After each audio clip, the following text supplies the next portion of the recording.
Welcome to Navy Exclusive. Imagine a 3-foot thick slab of reinforced concrete shattering into dust in the Iranian desert, while a ballistic missile punches through the debris to destroy elite jets 1,000 miles away. Today, we are breaking down the terrifying reality of a high-stakes missile war that nearly changed history forever.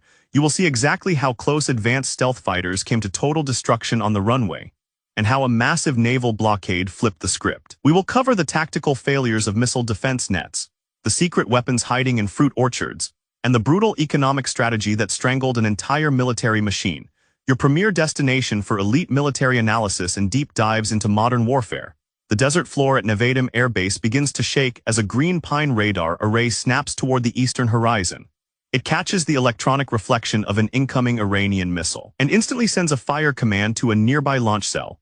An Arrow 3 interceptor erupts from its silo, designed to fly into space and hit the threat head-on. On the main runway, an F-35 Lightning II stealth fighter is at full throttle with its internal weapons bays wide open. These bays expose two massive 2,000-pound GPS-guided hammers, meant to crush Iranian missile silos. The jet is less than 1 second from leaving the Earth, when suddenly, every screen in the cockpit flashes red with an abort command. The advanced stealth fighter had to stop because of a terrifying reality. If that Iranian missile hits the runway during takeoff, the fuel and bombs inside the aircraft will turn it into a massive fireball. By aborting, the jet is trying to survive the impact. But now it is a sitting duck on the tarmac, high above the base. The Arrow 3 interceptor becomes a streak of light in the atmosphere, hunting a target that is falling fast. The Israeli Ghost jet was supposed to shatter targets in Tehran, but the base is currently under fire, and the most advanced mission in history has been halted before the wheels could even leave the ground.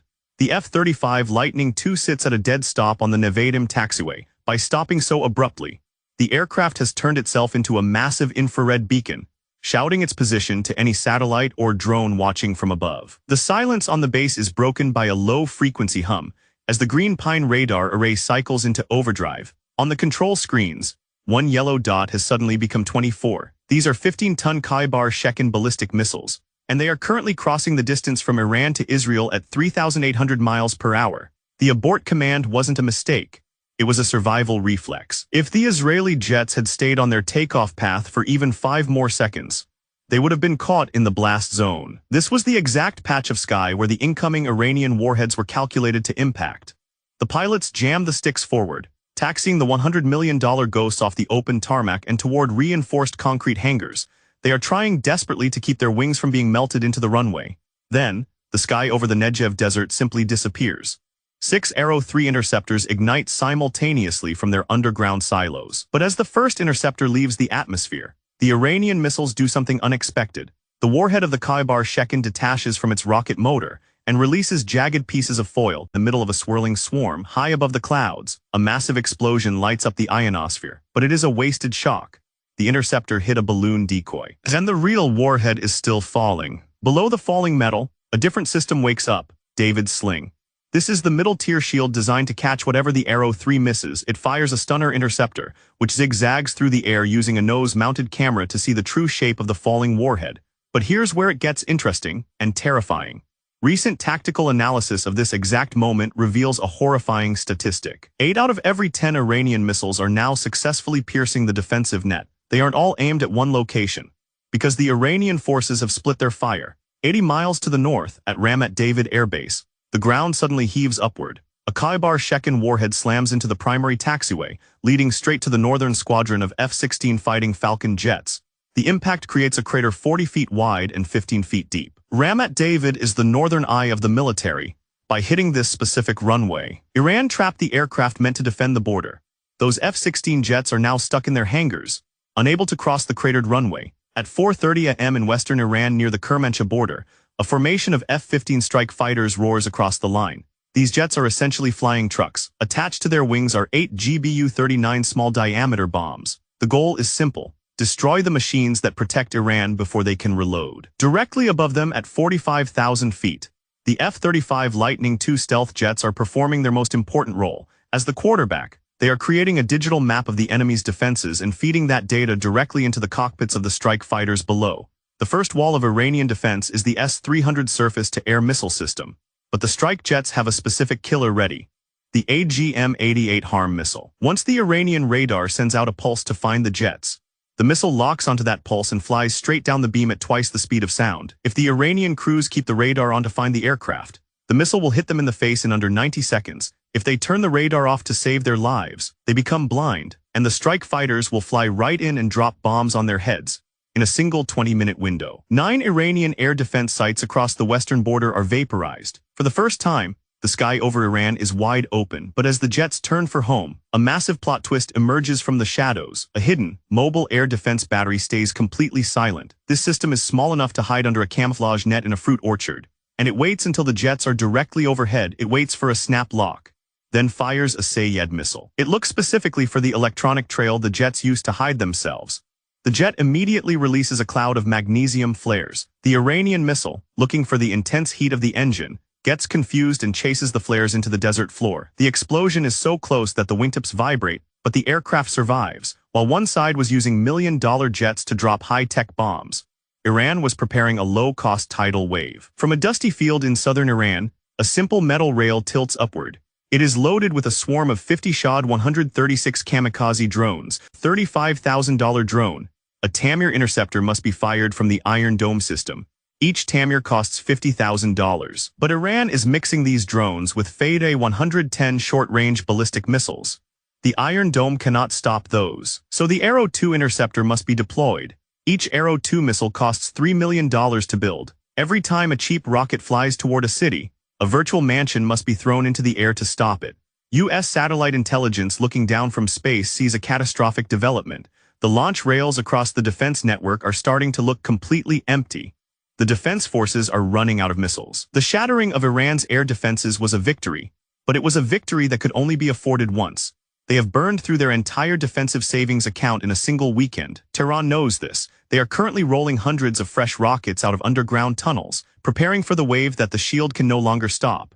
At 5 a.m. in the North Arabian Sea, the water around the USS Gerald R Ford begins to churn. 4 massive bronze propellers push the supercarrier into position. While one nation is fighting for survival on its own soil, the U.S. Navy is moving to place a noose around Tehran's neck.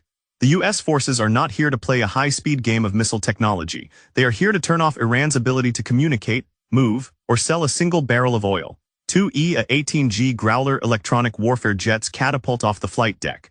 These aircraft carry specialized pods that don't fire bullets, but invisible waves of high-powered energy instead. As they approach the Iranian coastline, they begin to scream electronically. Every cell phone tower, every military radio, and every air defense radar in southern Iran is suddenly hit by digital white noise. It's like being in a room with 100 jet engines running at once. You can't hear your own voice, let alone a command to launch a missile. The U.S. has electronically buried the Iranian military alive. But the Iranian forces have been waiting for this exact moment. They know they cannot win a fair fight against a supercarrier, so they choose to fight dirty. Suddenly, 50 yellow dots appear on the carrier's radar screens. These are Iranian fast attack boats armed with heavy machine guns and unguided rockets. They are performing a massive swarm attack. The logic is simple. If you send enough targets at once, the multi-billion-dollar American sensors will get confused. The U.S. destroyers guarding the carrier, led by the USS Arleigh Burke, don't wait for the swarm to get close. They engage immediately with the Mark 45 5-inch guns. This weapon fires a 70-pound shell every 3 seconds. Each shell is filled with thousands of sharp tungsten pellets. When it explodes over a fiberglass boat, it's like a giant shotgun blast from the sky. 3 Iranian boats are turned into splinters and sinking fuel in the very first minute. But the swarm is just a distraction. While the American guns are looking at the water, a hidden Iranian coastal battery on a jagged cliffside snaps its radar on for a fraction of a second. It fires a Nasser anti-ship cruise missile. The missile drops down to just 10 feet above the water, hiding in the clutter of the waves so the American radar cannot see it. The carrier's final shield wakes up. A Phalanx close-in weapon system rotates its head toward the horizon. The machine tungsten bullets per minute. The U.S. crush is now in full effect, while the carrier's guns are clearing the swarm. The rest of the fleet is enforcing a total naval blockade. Any tanker trying to leave Iran with crude oil is immediately intercepted by an MH-60S Seahawk helicopter. The helicopter hovers just 10 feet above the tanker's bridge. Its rotors kick up such a massive wall of seawater that the ship's crew is instantly blinded. They cannot even see their own boat, and they have no choice but to stop their engines. Iran's oil, the exact money that pays for the missiles hitting the region, has completely stopped moving. Tehran is being strangled by the weight of its own geography. The U.S. has shown that you don't crush an enemy simply by catching their bullets in your hand. You crush them by making sure they never have the money to buy another bullet. Meanwhile, the F-35 Lightning II stealth jets are screaming back toward the west. But they are facing a lethal problem of their own. They are running completely dry after a high-speed combat mission. Their fuel tanks are almost empty. An aircraft without fuel is just a piece of falling scrap metal. To make it home, they need a critical lifeline, a KC-46 Pegasus, a massive converted airliner serving as a flying gas station, is waiting patiently at 30,000 feet. It extends a 60-foot refueling boom from its tail. By refueling in mid-air, the jets don't need a clear runway to be effective. They bring the gas with them, meaning they can stay over the target for hours until every enemy silo is dead. But as the final jet connects, the radar displays flash a final dead hand warning. A hidden Iranian Merced air defense system, buried deep in a mountain crevice, fires one last desperate shot at the tanker. The KC-46 Pegasus is the size of a house and cannot easily dodge. A nearby F-15 strike fighter immediately rolls inverted and dives directly into the path of the threat. It doesn't take the hit itself. Instead, it fires an IM-9X Sidewinder missile. This is a heat seeker. It looks for the intense friction heat on the nose of the incoming Iranian missile. The Sidewinder maneuvers with such extreme violence that it executes a 180-degree turn in mid-air and hits the Iranian missile head-on. The sky turns bright orange for a single second as the threat is completely vaporized. Israel broke the sword, but the U.S. Navy held the shield and tightened the noose. Range, geometry, and a total naval blockade have done what 1,000 bombs couldn't do alone. They have turned the military into a collection of silent, starving statues. Now, here is the question no one is asking. What if the Iranian launch had happened just 60 seconds earlier, when those 24 Khaibar Shekan missiles were falling? The elite jets were still sitting on the open taxiway with engines at full power. If the abort command had been delayed by a single minute, those warheads wouldn't have hit empty concrete. They would have hit 35,000-pound jets filled with high-octane fuel and 2,000-pound bombs. The entire Air Force could have been decapitated before a single pilot saw a target. In a war of seconds, is stealth a real advantage if the enemy's timing is perfect? If you got value from this video, smash that like button, it really helps the channel. And subscribe to Navy Exclusive for more deep dives like this. Hit the bell so you never miss an analysis when it drops. Thanks for watching. If you found this video